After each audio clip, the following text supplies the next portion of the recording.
Okay, welcome to our final Krannert MBA Master's Programs webinar of the spring semester. So this webinar is geared towards students who are admitted to our Krannert MBA and Master's program. So we look forward to welcoming you to campus this fall. We have some slides prepared, so we will go through those. And as you have questions, please feel free to type those in, and we will answer those as we go as well. So first of all, I will have our students introduce themselves. So students, name, program, where you're from, and where you will be interning this summer, working, and any other information that you would like to give. So, Priyanka, introductions?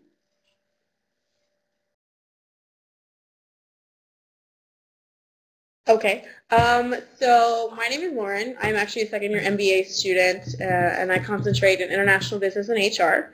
So to give you a little more background about myself, before coming to Krannert, I worked in a small pharmaceutical company in California. It's also where I got my undergraduate degree. And moving forward, I will start my job at Rolls-Royce in their HR rotational program starting in June. Awesome. My name is Brett Sheely. I'm a second-year MBA focused on finance. I did my internship last summer with Wells Fargo, and I'll be going back full-time after I graduate. Hi, my name is Sam. I'm a second-year MBA focusing on marketing and finance. Last summer, I interned at Citibank in Thailand. I'm from Thailand. And after graduation, I'll go back to Thailand. Thank you. I'm Kevin Clem. I'm a first-year MBA. I'm focusing in finance. I'm originally from California. And this summer, I will be interning at ExxonMobil in Fairfax, Virginia. Hi, my name is Jacqueline Stevens, and I'm a first-year MSHRM student. I'm from the Dayton, Ohio area, and I came straight from undergrad at University of Cincinnati. This summer, I'll be interning with Procter & Gamble in Cincinnati, Ohio, and I'm really excited about it. Hi, my name is Zach. I'm a first-year MBA concentrating in supply chain operations. I went to University of Tennessee for my undergrad, originally from Corona, California, and I am going to Procter & Gamble as well this summer, and I'll be working in the supply network operations group.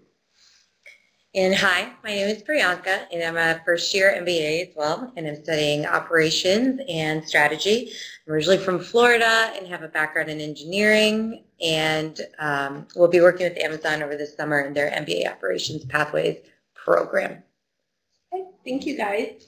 So our first slide, just want to give you a little history since you are going to be a Boilermaker. We just want to let you know what a Boilermaker is. So Purdue did not have an official nickname, but we did have a football team in the late 1800s. So in 1891, after a football victory over Wabash College, which is in Crawfordsville, Indiana, the Crawfordsville newspaper called the students and the football team Boilermakers, kind of using it as a derogatory remark or knock on the students, because at that time the students who were in the engineering department worked in the forage room like Boilermakers and blacksmiths. But the students liked that hardworking image of a Boilermaker, so they decided to adopt that as the official name. So that's why we are known as the Boilermakers.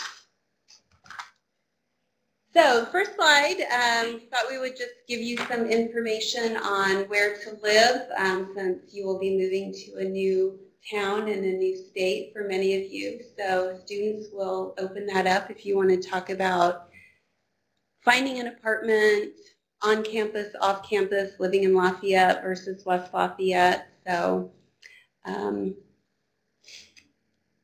anyone? I think I'm the only person who's lived in Purdue Village. Is this correct? Yeah, so Purdue Village is our graduate housing on campus, and it's actually about roughly a mile away from Rawls Hall. So it's a little farther away than what you could find on some off-campus sites. So that's not really a problem for you. That's fine, but utilities are included. You can live with a roommate. If you are coming with a spouse, you can bring your spouse, you can bring your family. So it's a really great, easy way to find apartments. It's a little more expensive than some places you can find off campus, but I did like it a lot last year.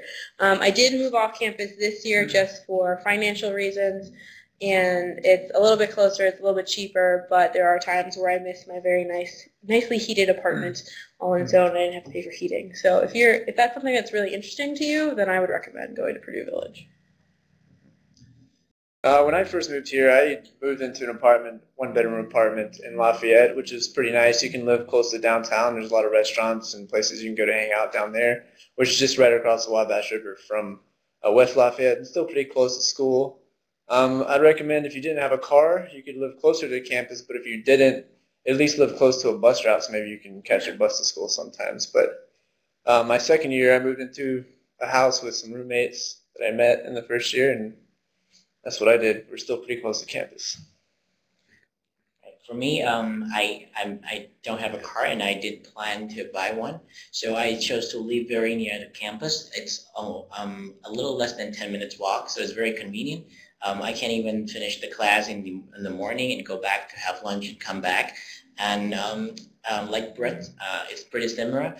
For the first year, I lived on my own in the one-bedroom apartment, and then I met some classmates that we think we would share rooms, so we moved out and then moved in together in the second year. So it's an option for you if you don't know who to live with in the first place, and then you can just see who you want to share the room with during the second year. Yeah, and I kind of took a different route. I chose to live a little further from campus, not too far, maybe like a 10-minute drive.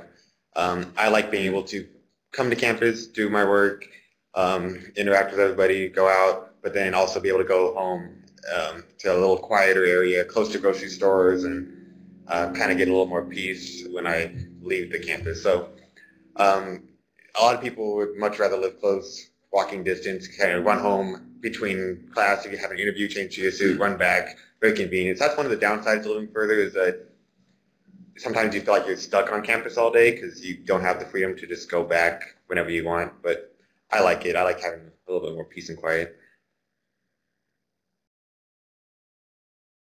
Anybody else want to chime in? Okay.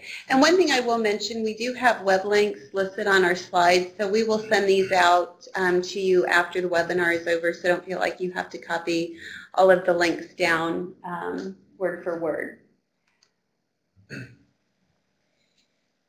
Okay, where to eat. Eating is very important. So different restaurant options, walking from campus as well as downtown Lafayette. Anyone want to talk about favorite places? Oh, I can talk about food. So I'm a frequent person that goes to Gray House. So that's a coffee shop that was actually started by some Purdue alum. And it's super close to Rawls. So I like to study there either on my own or with other people. And as far as actual food goes, a couple places I like are Thai Basil, and I like sushi. So there's a decent sushi place close by. And I came from Cincinnati, so I will admit there's definitely more options, and kind of, I don't know, it's a city, so there's going to be more options in a bigger place, but there are some a decent amount of places here, and because I think we have a lot of different nationalities here on Purdue campus, and we also have a lot of different international foods too. So I like that because I like variety. Anybody else? Okay. What other favorite restaurant? Well, and we were able to, our team meetings, one of the things we got kind of on a tradition of recently, Jacqueline can attest to this, we've been going to a different place every week. So we try to place, it's a drive from here, it's in Lafayette, but called Taco Rico, if you like Mexican food, which is really, really good. So you can find the authentic kind of food that you like if you really do look for it. Not all of it's right next to campus, but there's really good places in Lafayette as well. So, and there's also like a staple down the called Triple X that was featured on the Food Network and places like that. So there's plenty of options. And another Thai food place, Thai Essence, which I know is one of Sam's favorite places. So, Since I'm a bad cook, I like to take people there.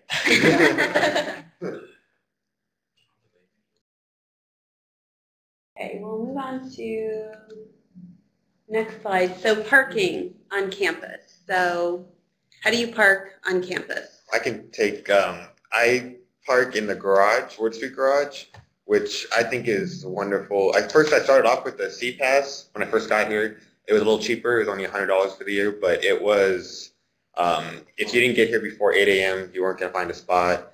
And parking on the street is only 2-hour parking, and finding a spot is also pretty difficult. So, and you have to run out after class to move your car. So I was paid the little bit extra to get the Wood Street garage permit, and it's great, especially during the winter when it's snowing. Being able to be inside a covered area is priceless. So I would really recommend that if you can get it. Any of you ride the bus? Oh, I take it sometimes. The bus is pretty convenient. I live not too far away, but I live maybe like a 10-minute walk, but it's down the hill. If you're in West Lafayette, there's like one big hill kind of. And so up the hill walk is a little adventurous every day, but it's still fun, and I do it. But in terms of, I guess, like taking the bus, it's convenient. The times are there. The only things you kind of get caught on the weekends or too late at night, but then you have your teammates that'll take you home or stuff like that.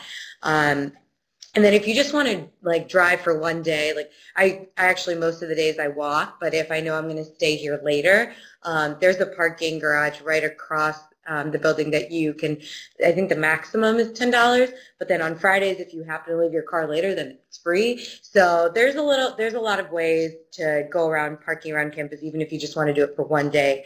And then around the buildings and stuff, it's 2-hour parking. So you know you only have like a class for like 2 hours, and you can go park your car there. Class is an hour and a half, and you can still make it back to your car to move it to a different spot for 2 hours or to just go back home too. The other good thing is the Wood Street garage is only open or monitored until 5 p.m. So especially for me today, I actually walked here. I walked to school every day, and then I walked home, picked up my car, and then parked in the garage so I can just drive it home.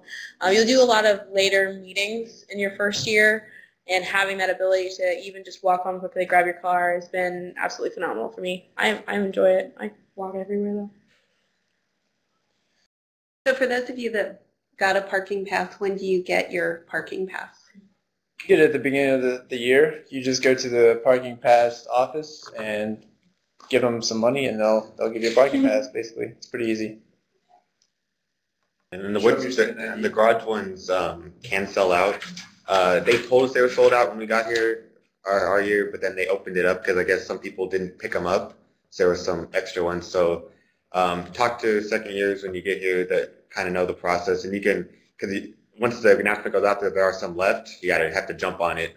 But a lot of us first years were able to get garage passes when we didn't think we were going to be able to. So. Okay.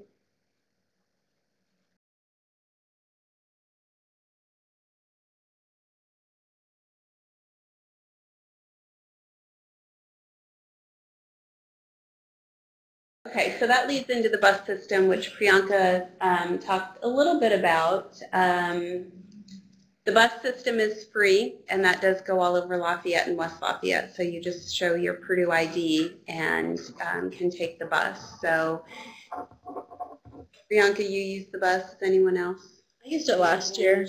I would recommend living close to a bus route, which we had mentioned, and close to a bus route that's worth picking up the bus, because currently where I live, it's like a 5-minute walk to the actual bus stop, and then I might as well just walk the like 5 minutes to get to campus. So if it's snowing outside, it's the first 5 minutes are a little painful. So if you live within like a 2-minute walk to the bus stop, that's what I would say your ideal area is, because sometimes it gets really cold here in the winter. But yeah, the buses are really simple, and they some of them around the city and around 7 o'clock-ish. But the ones on campus go pretty late. So if you live on campus or in Purdue Village, I was easily able to get home at like 1 in the morning. Yeah, there are campus loops, and so you can get on the loop, and they just are continuous, where if you are in Lafayette, then you may have to change buses, and a lot, like Lauren said, those typically stop running pretty early evening. So that's one thing that you need to keep in mind. Okay, getting to the airport, so whether you're flying to and from home or flying to some exotic study abroad trip, probably at least one time you'll need to go to the airport. So do you want to talk about how you get back and forth from the airport, where they are, and what is the most convenient or easiest to use?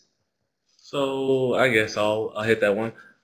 So what I usually do is there's a lot of people in the program, or not a lot, but there are some people in the program that might commute from Indianapolis. Oftentimes they're nice enough to let me leave my car at their house and then take me to the airport. Other times I've taken the shuttle. I've taken the shuttle to Indianapolis and back from Indianapolis, and it's actually really convenient as well. And I know a lot of people that take advantage of it. So it's pretty easy to get to and from the airport. Yeah, and even with the airports too, because there's in the Indianapolis airport, which is about an hour, and it's very easy to get to on the highway. And then also getting to Chicago, because Chicago, you know, if you want to fly internationally, sometimes Chicago can get you the better deal. And there's still shuttles to the Chicago airports as well. And then students, I know in our class, students are always posting, people who are driving up to the city are always posting, oh, hey, I'm leaving to Chicago on this day and coming back on this day. And that's something, you know, if you're here and you choose to come here, you get on the Facebook group. That's something that you and your classmates tend to coordinate, especially around the holidays when everybody tends to be flying out to the same area.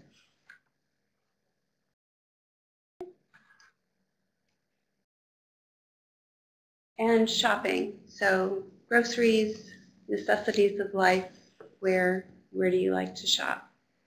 One of the favorite things about where I live is that really close to Walmart and really close to Payless grocery stores.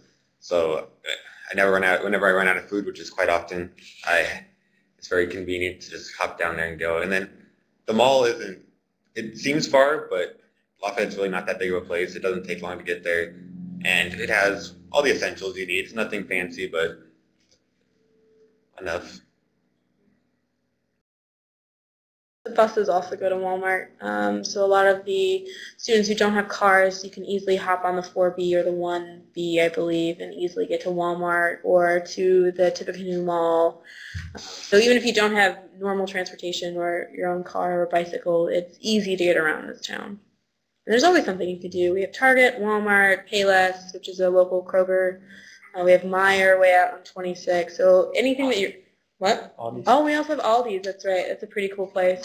And we do have a lot of international grocery stores, which is mentioned on the slides right there. So around here, I know within like 3 or 4 minute walking distance, we have one Asian market of Rawls Hall. And then I think just around that, there's a Pakistani store, there's an Indian store. There's a lot of different opportunities for places for you to shop here. Okay. And one question that just came up is, does the 6 p.m. bus cutoff work with most student schedules, or do many of them remain on campus past 6?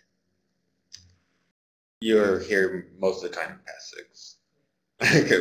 The classes won't go past 6 most of the time, but with team meetings for projects or pretty much and any social activities will be probably after 6. So you'll be here quite often past 6.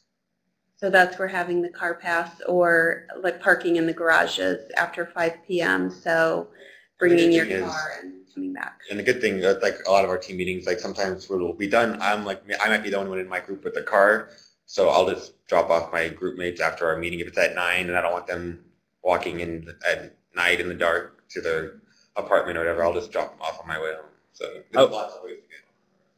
I will say to that end, it is hard, I guess later, but especially first mod, if some groups, and it's going to be what you decide between your group, but some groups will have all their classes really early and have their meetings after and aim to get out by 6 and be gone by 6. And it's harder to do because of the depth of work that we have to do, but it can be done. So just know that. One question that came up was not being able to move in to the apartment until August 14th, but needing to come earlier for orientation. So suggesting temporary housing accommodations. Did any of you do that, Jacqueline? Sure. I actually confronted the same exact situation. I couldn't move into my apartment until the middle of August, but I needed to be here for orientation. So I had met one of the second years before I came, and I emailed her and let her know of my situation and asked her if she knew of any options, and she said, "You can live with me." So I think that there are probably some second years who might be willing to let you stay with them for a couple of weeks. I think that's one thing that's really cool about being at Krannert is it's a community and we help each other out when we can. So I think that we could hopefully help find a place for you for a couple weeks. Yeah, definitely. That's where really that Facebook group especially helps you out a lot. I know I met a few girls that I got along with really well over at during Krannert weekend, which was the admitted students weekend we had here a couple weeks ago, and I was fine with my apartment, but then I just thought I'd reach out to these girls and be like, hey, because a lot of people started posting on the Facebook group saying like, oh, I can't move in until this day. And so then I asked these girls, I was like, are either of you in this situation? Because if you are, you can stay with me. So I guess just like getting on the Facebook group and being very, just kind of like creating that community right off the bat. People are open, people are friendly, like they're not going to be like, get away. So there'll be ways around that. And we do have a Facebook for students entering fall 2014, and we will include that in our the notes that we send out. So if you have not joined that group yet, that's definitely something that you'll want to do so you can start connecting with your future classmates. The next comment was, so should I probably hurry up with housing and get housing worked out? How early did all of you start signing leases and getting plans made for housing? I did mine in June. I started looking into apartments in June so that way I could make sure I'd have it by, and I moved in August 1st, and I was moving in from St. Louis into here, and so I had to coordinate like movers and everything like that. So I would try earlier the better always. But it's not the end of the world if it's not early. But yeah, I'd say start now as well. You'll have options leading up into the fall, but you'll have more options now.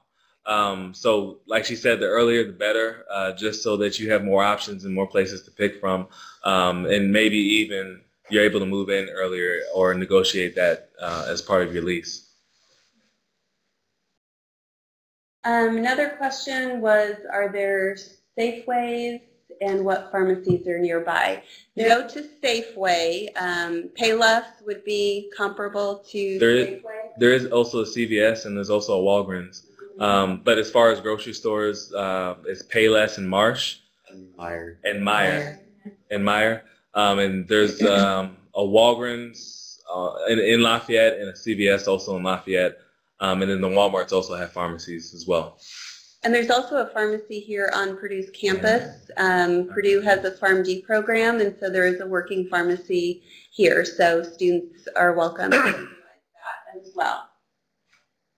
Facebook group, mentioned we will post that.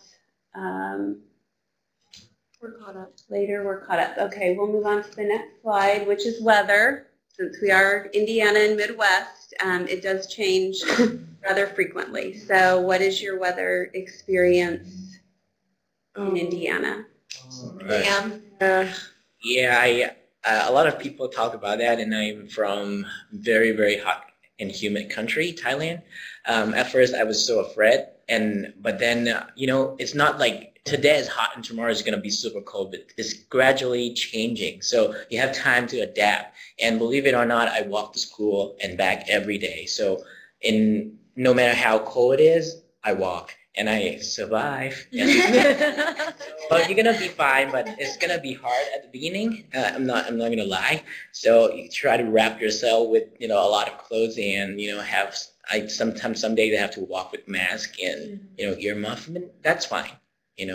I'm originally from California, but I was kind of lucky and I you went to Tennessee and adjusted to that, and it helped me to adjust to the weather in Indiana. Right now, the weather outside is beautiful, but a couple of weeks ago, sorry to say that was not the case. Just like you said, be ready for a cold winter, especially in the January, February months. Yeah.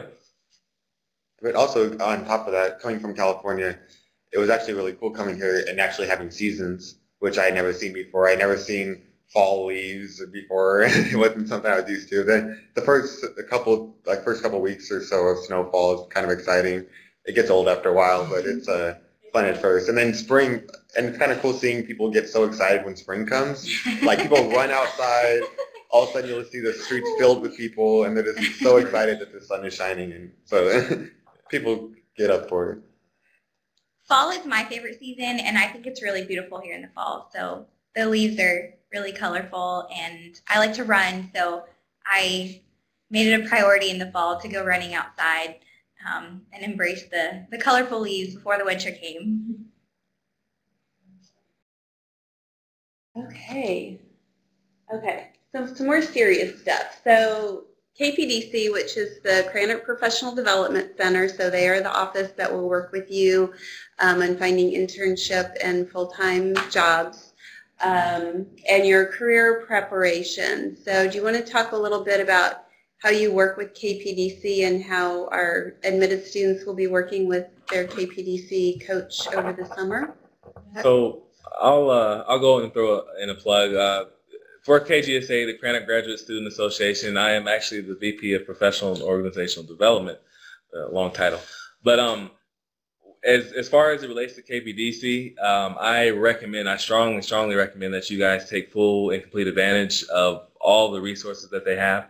I cannot tell you how many times I was looking to interview with a company, and I would go in and say, do you know somebody that works at this company? And they would connect me with somebody that could tell me more information about not only about the company, but maybe even about the interview process. Literally through my journey, and still I go in KPDC and say hello to everyone every day, just because of how grateful I am to what they were able to do for me and the help they were able to provide.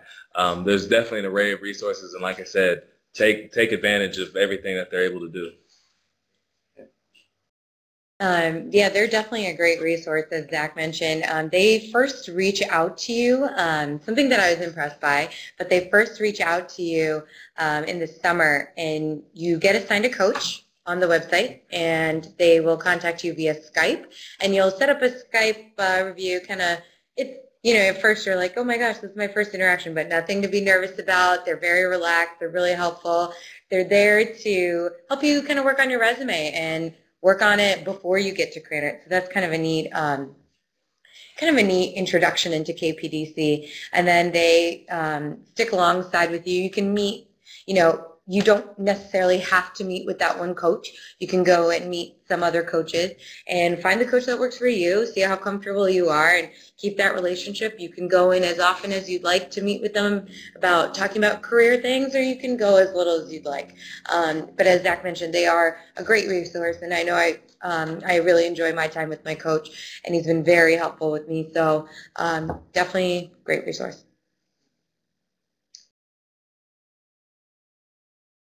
How did they work with you on getting your resume ready to go? I guess in specific, they kind of look at your, you have your company, and then you have your bullet points. When he first looked at my resume, he's like, okay, this is good, but he's like, but you can make it better. And then they don't tell you, okay, this is how you should change it, this is how you should change it. They kind of use that Socratic method to get you thinking on how you can get it better. So it's essentially just revamping your resume and the bullet points and the content of it to make it flow, to make it more applicable to where you want to go, or to make it more applicable to whatever companies you think would be best fitted. And they help you kind of pick out, like, okay, if I want to apply to this industry, these components are going to be more useful. If I want to apply to a different industry, well, I would extract this and put something else into it. And why is it that KPDC starts working with you during the summer? Why is it so important? I'm gonna say this. Recruiting season comes fast. Now, that being understood and that being said, recruiting literally, I think week 2 or week 3, we had our first career fair. With everything else that's going on, you want to start prepping for your career search, and that being your resume, looking at companies you might be interested in, researching those companies, so on and so forth. You want to start in the summer because when it gets to the fall, everything's going to be moving so fast, you might get lost in the shuffle if you're not prepared. So that's just my advice. So some other tools that are provided by KPDC as well as some of the clubs are mock interviewing as well as a mock career fair. So some of these things will happen either during the Krannert orientation or within the first couple of weeks of class. So you will definitely have opportunities to practice your elevator pitch, or kind of the little phrase, the phrasing that you'll use when you walk up to an employer at a career fair and introduce yourself. We work on that during the Krannert Launch, so you're ready to go. Additionally, I did a couple of mock interviews, both with a KPDC career coach and then also with a second-year student. And they gave me feedback on how can I improve or how can I package my answers better so that the company can perceive me as a good applicant, as a good candidate for their role. So I think that the career prep and KPDC process, everything that they do is one of our strongest points here at Kramer. So great. It's a great tool to help bridge us into our internships. And when did your career coaches reach out to you in the summer? What month was it? July. Yeah, July. Say July. Yeah. Don't freak out if you don't hear from them in June. It'll probably be July. Okay, we will move on. So let's talk a little bit about Krannert Launch, which is our 2-week orientation program that takes place just before classes start. For any of you online now who might be international students, the week prior to Krannert Launch, we do have what's called international student orientation. So international students will come for that week and then will remain and go into the 2-week Krannert Launch. So talk a little bit about what you did during Krannert Launch, what you learned, what you got out of it. Probably should have the first-year students talk about it. It's a little sooner for you guys. It was a tremendous experience. So day one, you're excited to be here. You're nervous because you're going to meet everyone. And throughout the weeks they have, or throughout the days and the weeks, they have different themes. So week 1, I think we focused on leadership. And then week 2, we went into professional development. So we got to do the leadership phases. We got to experience and hear from different people, different speakers to teach us about leadership and to kind of get our minds churning about leadership within Krannert, within the community. Then the second week, we worked on professional development type things. So as Jackie alluded to, the mock career fair, mock interviews, and things of that nature to prepare you for the recruiting season. Also in that week 1, alongside with leadership, they kind of give you an overall welcome to Krannert type week where they introduce you to all of the resources that they have, with the library and the different like tools you can use for company search and stuff like that. They also, you get some time to spend with your classmates in that first week too. I know we were assigned different lunch buddies every day, so that would give you an opportunity to kind of network with all your different classmates. And then, your evenings are free and you get a chance to socialize with your classmates and meet them on a more like outside of your academic setting, and it's really nice too. So the 2 weeks is really nice, but it's definitely good to keep in mind, like as soon as that 2 weeks is done, things pick up, the pace picks up a lot. So your Krannert Launch is your time to kind of get to know everybody, get to know Krannert, get comfortable, get organized with the way everything is around here, and then when classes start, you're running. You also get to meet your first module team, and your mentor who you'll be spending a lot of time with the first module, because you'll have all your classes together. You'll have every class you'll be in that group with the same group doing projects and presentations. So you spend a lot of time working with that group. So it's good to get to know them, see what their strengths are, what their weaknesses are, and really start building that foundation right away, because it's going to come in handy when classes start. And I can give the perspective from international students. As Susie mentioned, our international students need to be here 1 week prior to the domestic students. So what we international student learn from that week is, we learn about the culture. So we learn how American culture are different, or how our things are being addressed differently in the U.S. Also, we learn about the resource that could help international students in Purdue, like International Student Service, how they would help us in different things. So it's very useful, and it's a good opportunity to make a connection with the people from different countries before the domestic students comes to.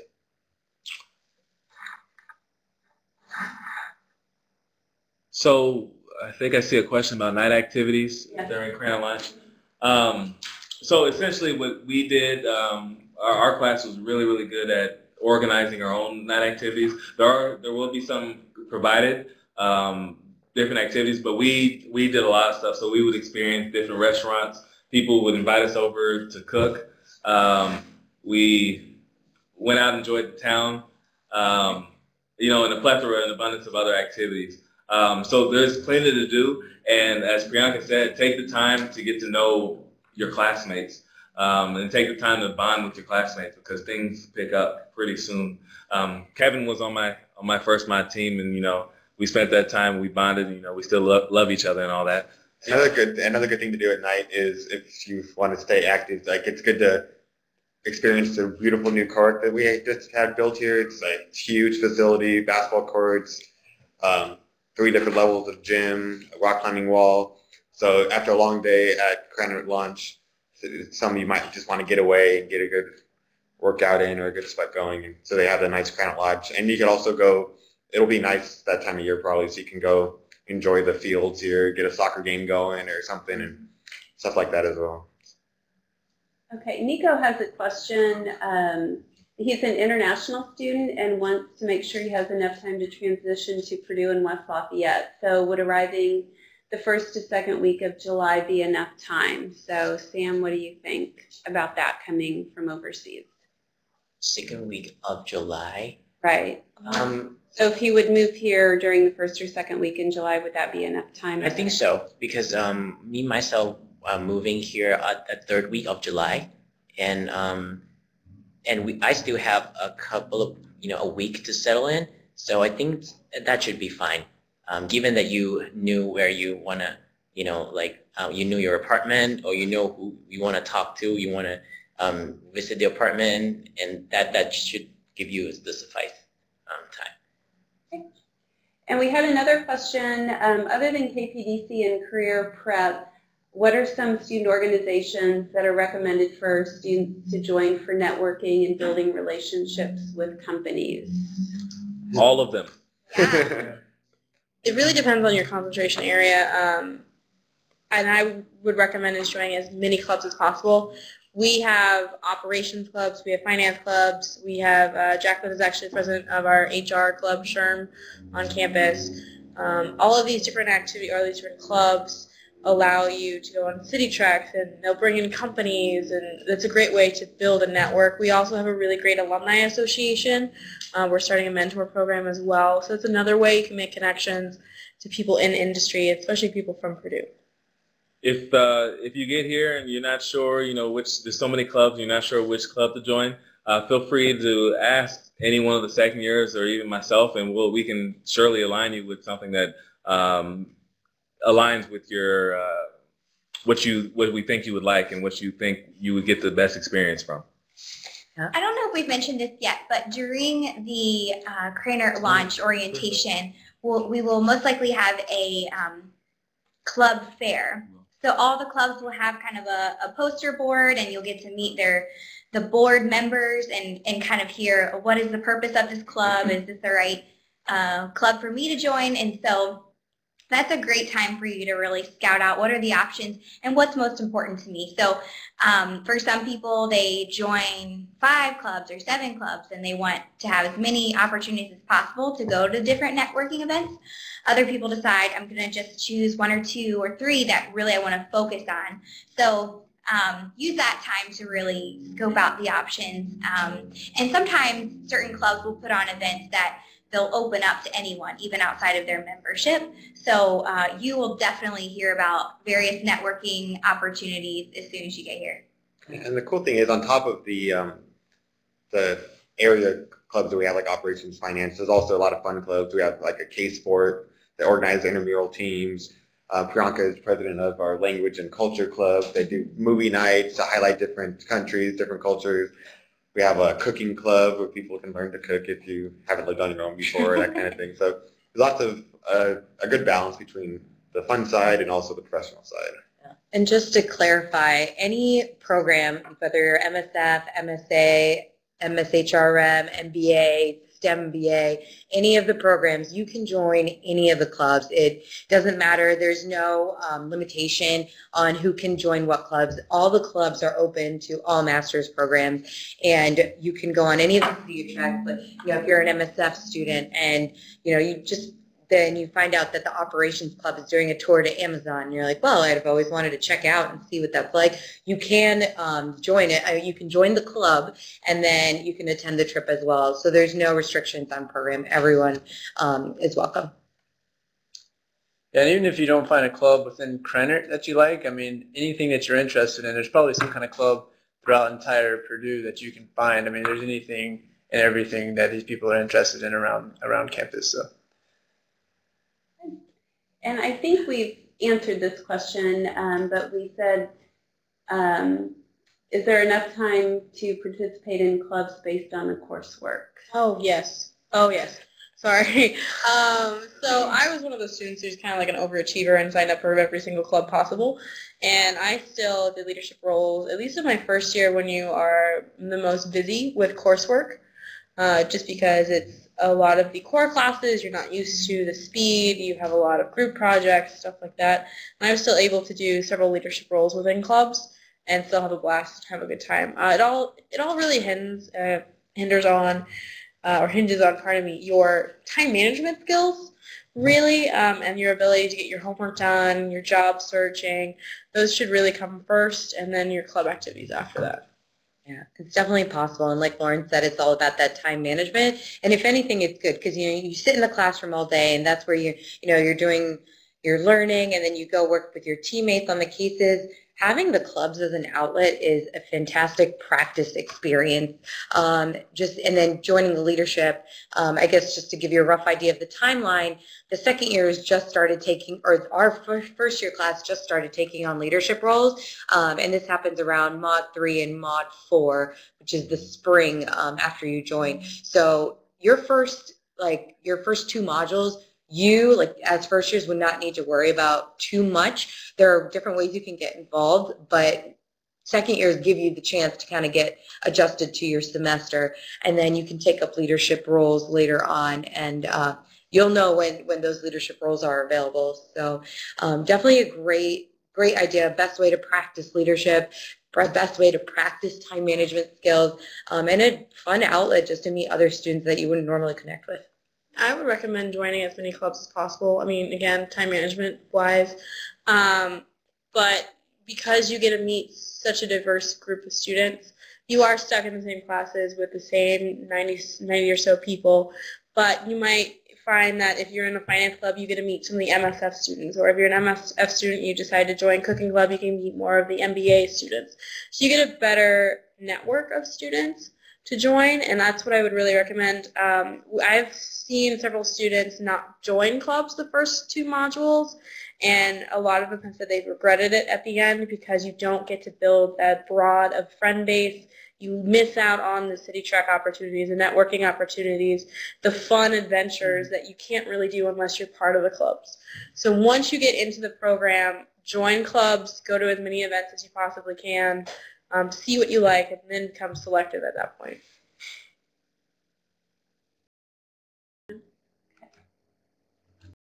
So Purdue campus and tradition. So there are a lot of things to get involved in outside of Rawls Hall and Krannert. So we'll start with the second years to share maybe what you've done. I've done. We've definitely gone to a lot of football tailgates. Football games are always really fun. A lot of good times there. You hang out with your students, and a lot of times sponsors from other companies will come in and network with us, so that's always a good time too. Yeah. Besides the tailgates, I've never done a tailgate before, being from California, so that was a new cultural experience for me. So I recommend going. It's a lot of fun. Outside of that, I've been in a here. It's this really cool area. It's like an architectural thing where you stand in the middle and you talk and you can hear from all over. You clap. I don't know. It's just really cool. I enjoy it. Every year I also organize the ice skating at the Wabash Landing. So if you never had the ability to really go ice skating, again, Californian, I lived on the beach. What's snow? So ice skating was a really fun new cultural experience you can have here. Sledding is great. I've done a couple of sledding. Den Pops are amazing finals treats and necessities. They're giant sodas that are about 60 cents. Fantastic. Fantastic. I'm looking forward to the Grand Prix. I didn't get to go last year, but that's a pretty huge event here on campus. A lot of engineers design these race go-karts, and they have a big race on the outside of campus, and it's always a big event. So I'm looking forward to going to check that out this year. Is that this weekend? It's Saturday. It's Saturday. I'm pretty pumped about that. That'll be fun. Yeah. Google that. Yeah. Grand Prix is known as the greatest spectacle in college racing. So it's definitely a must-do event. So, any other stuff? Okay, we'll go back to a little more business. Hannah had a question about the Harvard Business School courses. So, any of you that did the HBS courses, you want to talk a little bit about that and how they helped you? Yeah, I took the accounting and the finance one. I don't have a background in business. I did engineering, and I found it extremely helpful to take the Harvard Business courses. So whether they're required or whether they're recommended, I would strongly recommend you do them. It definitely helps you prepare a lot more with accounting and finance, especially if you've never had them before.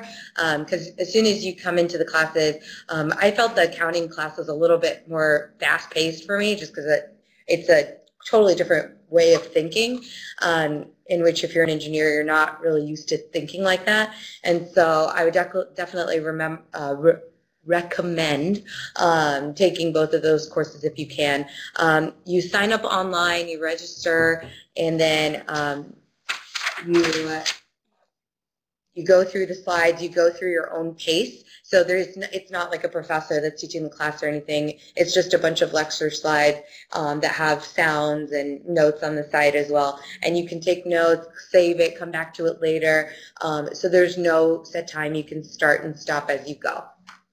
I took all three of them as well, the accounting, statistics, and finance one. I found that not only did it help prepare me for those classes as a refresher, especially since I'd been out of school for a couple of years. When I got to those classes in the fall, you still have access to those courses. So if you don't necessarily understand a concept and you keep working on it and you still don't understand it, you still have access to those courses and can understand those lessons through those courses, and they especially helped me studying for finals for all of those courses.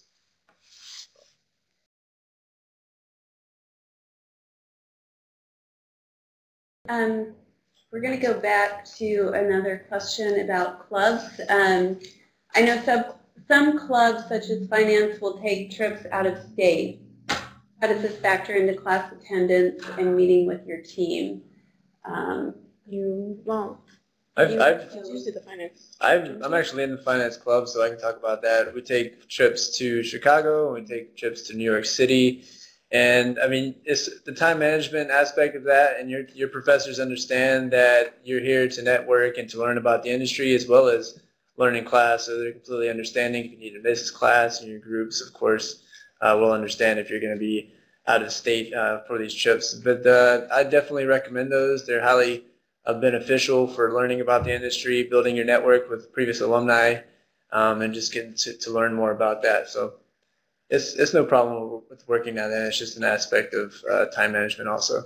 A lot of the clubs too, for city treks, which is what we were talking about. He went to Chicago, which is a city trek. So we'll go to a city and you go to multiple different companies. We try to schedule those, and clubs try to schedule those on Fridays where you don't have classes.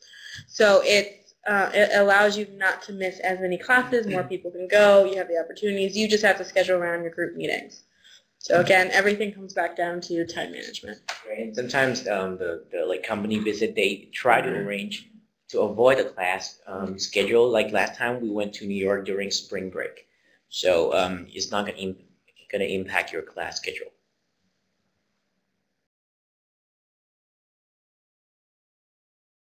Got it. Spreadsheet class. So we have about 10 minutes left. Are there any final comments students want to make as we're still getting a few more questions coming in? We're going to add on to like what Zach was saying with the HSBS courses.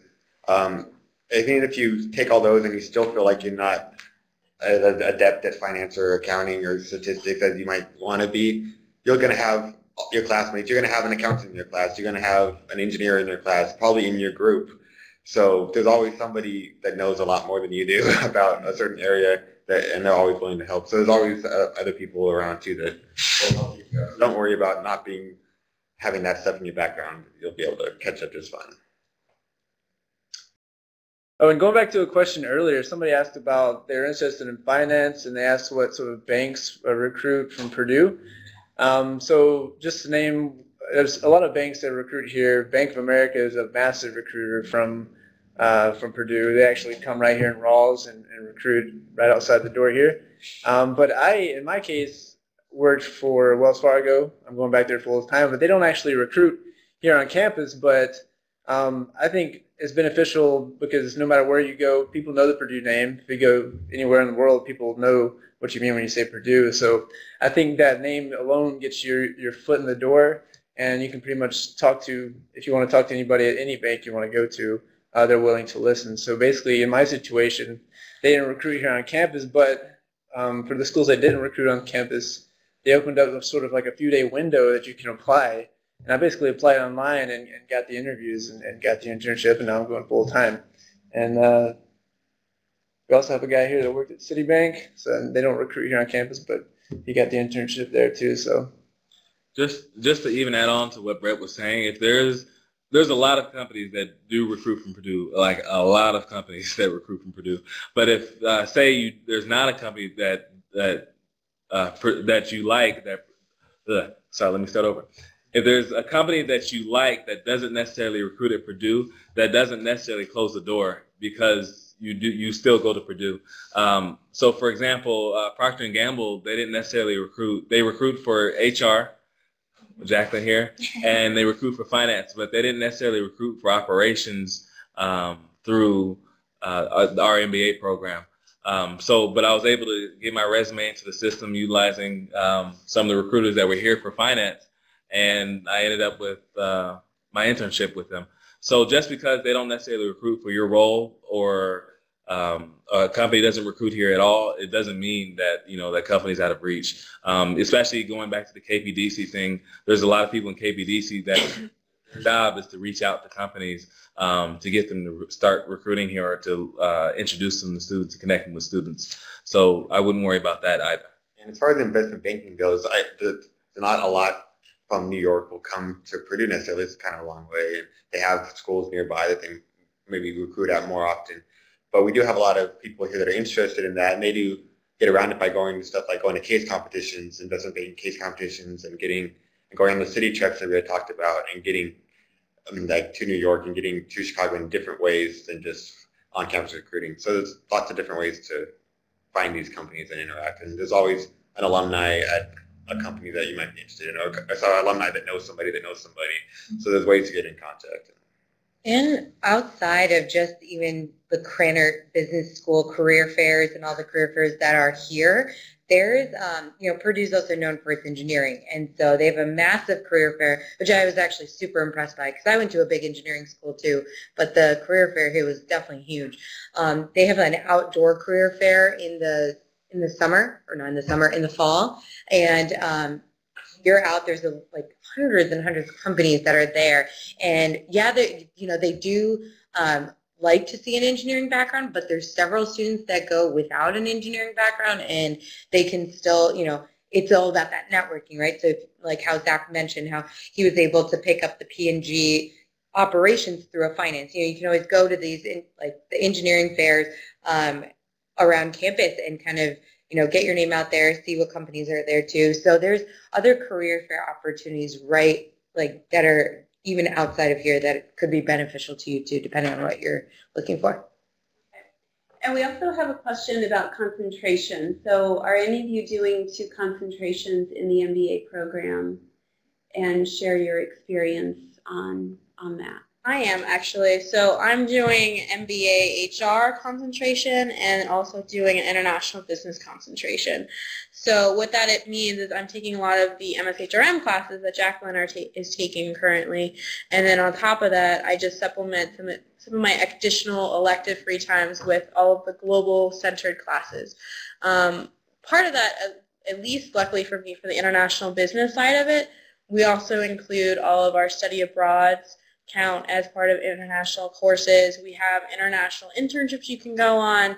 That would be India, TBS, which I went on. Brett went on the Global Business Project, which can go anywhere in the world. So there's a lot of different outlets and different ways you can achieve these concentrations and do these different classes. But it all, again, keep going back to this, at least from my talking point, time management.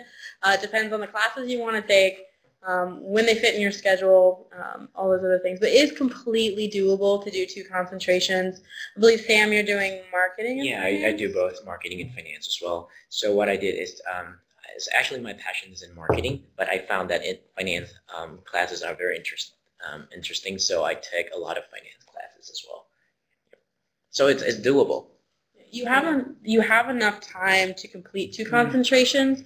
Just when you come in, keep an open mind and figure out if there are 2 concentrations that you're interested in, and just really dive deep into these 2 different areas. So we have ops, finance, marketing, international business, HR, strategy, supply chain. There's so many different things that you can do here at Purdue. It's pretty fantastic.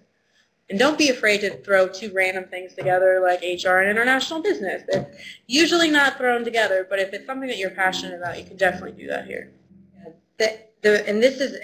What we've been talking about here, this is just for the MBA program that you can do this with. The one thing that I like about the MBA program is that it's highly customizable. So there's not like, as soon as I got here, I was like, okay, if I take this many classes, it's officially considered operations, or this many classes considered officially this. No, actually, surprisingly, you can take any number of classes that you want and then, I guess, claim, okay, I'm in operations and strategy, and having taken like more or less, I think the only thing that there's a requirement of classes for is if you want any of a certificate. It's called the Global Supply Chain Initiative Certificate. But aside from that, really, like, you can take classes in kind of everything. I know I'm taking classes in operations, strategy, and HR, but then I'm going to claim operations and strategy. And so just because you only take these classes, I mean, you have to only claim that. You can take courses outside of that. So it's definitely highly customizable. There's no like set, like you have to do this or have to do that. I would just say just take whatever courses sound interesting to you, and at the end see what it ends up being predominantly that you end up taking, and that's what your concentration is.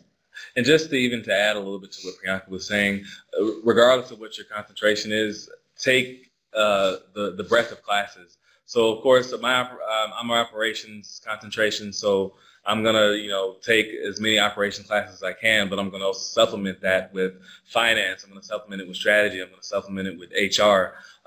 Jacqueline, for example, she's in the MSHR program. She's taking accounting because it's important to understand all of those concepts and how they work together to help your function, but also help the company as a whole. So it is 7 o'clock, and so this will conclude the webinar. If there are any questions that we weren't able to answer, we will answer those in the transcript, which will be sent out via email. We will also send out the recording, which will be a link to a YouTube video. So if there's anything that you would like to go back and catch up, or if you came in late, you'll be able to watch the entire webinar. So again, I'd like to thank our students for coming, especially to our 3 second years, Lauren, Brett, and Sam. This is their last webinar. They've been faithful webinar participants, so we're truly going to miss them and expect you to log in next fall and help us out some more. So thank you, and thank you to everyone as well. So have a good night, and thank you for attending. Bye.